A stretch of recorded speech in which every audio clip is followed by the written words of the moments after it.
So this treasure here is the first collected edition of Shakespeare's works, the 1623 Folio. It has Shakespeare's plays in it, not his poems. And the reason it's a fabulous Bodleian treasure is it came to the Bodleian probably in January 1624, just after it was printed at the end of 1623, and it comes as part of the copyright arrangement with the Stationers' Register. And we don't know how much it's looked at in the library, but it must have been probably the first and only at that time volume of English plays in the library. The Bodleian had not been interested in plays. In fact, Bodley has said, no pamphlets, no plays, this will bring down the reputation of my library. So this is a new thing for the Bodleian to get.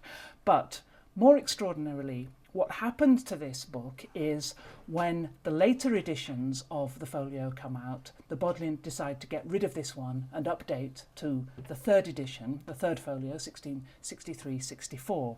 So they get rid of this as if it's a kind of out-of-date textbook, get the third Folio instead, and then the book is lost. Nobody knows where it is. And there's a fantastic story. In 1905, the sub-librarian, Falconer Madden, has a visit from a young student at Magdalen College, Gladwin Turbot. He's brought a book with him from his family estate, which is in Derbyshire. And he says, what do you think this book is? And Madden sees this, sees the binding of this book, sees the hole in the back, which marks where the book would have been chained in the library. He calls somebody else into his office. It's a wonderful moment, and they both agree this is the copy that the Bodleian had lost at some point in the mid-17th century.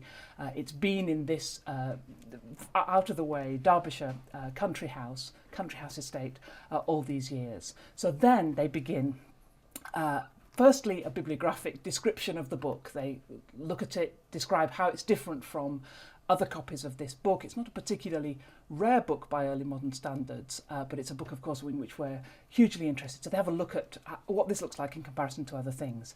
And then they start negotiations about whether they can buy it back. Unfortunately, they're in negotiations with the Turbot family, who suddenly realise how valuable this book is, having not presumably taken much notice of it.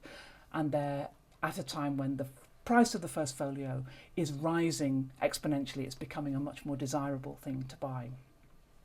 And the Turbot family are offered by an anonymous buyer £3,000 for the folio. It's an absolutely unprecedented, crazy sum of money. The Bodleian have never spent more than £200 on a book in their lives, and the first folio has never gone for more than about £1,300. So it's a hugely upping the stakes because of the specificity of this volume to the Bodleian.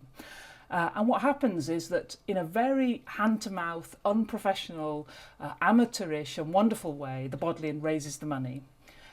It raises the money from more than 80 subscribers, so they pay an average of about £3 or something, £30 each. They're not paying very much money.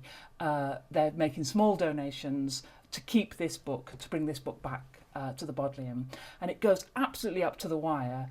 It looks as if it's not going to come back to the Bodleian.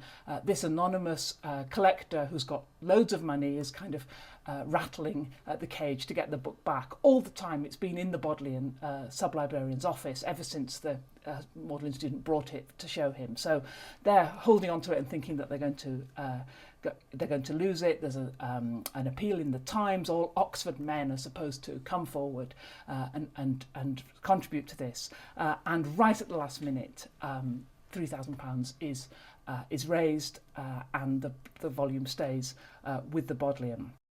As part of the treasure in the Bodleian, there's the archive of all the letters, all these letters from people saying they will contribute. There's a great one from the clergyman who says he's very sorry, he's going to have to ask for the guinea back because he's fallen on hard times. There are people who are saying they will or won't contribute. Lots of people say we should get Andrew Carnegie, the millionaire philanthropist, to pay for it, and so on. But the best thing of all is there's a list by the librarian of all the people in Oxford who did not contribute, and he obviously really enjoyed listing these notables and worthies who wouldn't be part of what was actually a fantastic fundraising, a new fundraising effort by ordinary people, not particularly wealthy people, who wanted to get this back in the Bodleian where it belonged.